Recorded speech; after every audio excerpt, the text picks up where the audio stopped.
안녕하세요. 건강프라임 박진아입니다. 얼마 전 방송인 김구라 씨가 한때 부정교합으로 냉면을 먹기 힘들다고 말해서 화제가 된 적이 있습니다. 이 부정교합은 아래턱과 위턱의 치아가 가지런하지 못하거나 치아가 정상적으로 맞물리지 않는 상태를 말하는데요.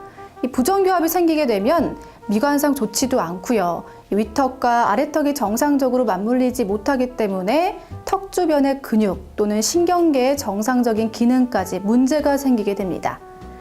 그래서 오늘 건강프라임에서는 외관상 문제뿐 아니라 신체적 증상이 동반되는 부정교합에 대해 알아보겠습니다. 부정교합은 그 정도에 따라 총 3단계로 나뉩니다. 우선 1급 부정교합은 위와 아래 어금니 관계와 턱에는 이상이 없지만 치아의 배열에 문제가 있는 경우인데요. 치열에 덧니나 공간이 발생하거나 과잉치, 치아의 위치 이상 등이 있습니다.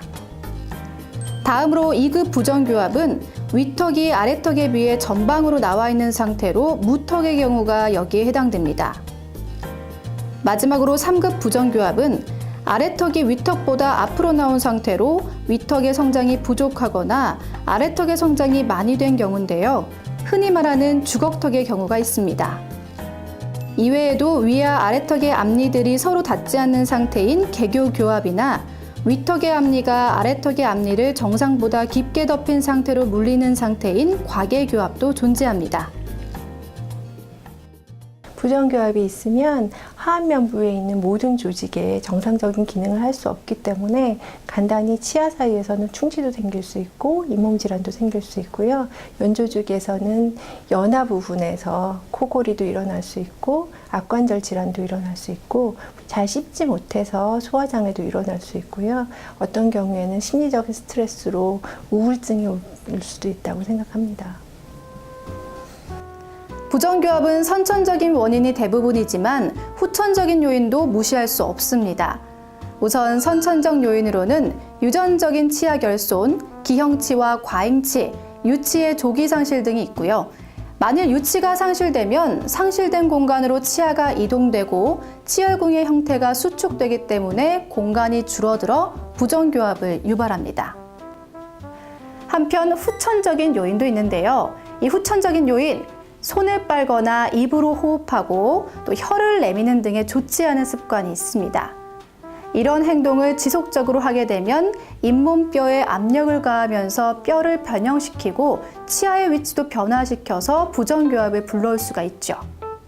때문에 자세를 바르게 하고 입으로 숨을 쉬는 구호흡을 피하고 손가락을 빠는 등의 행동은 하지 않는 것이 좋습니다.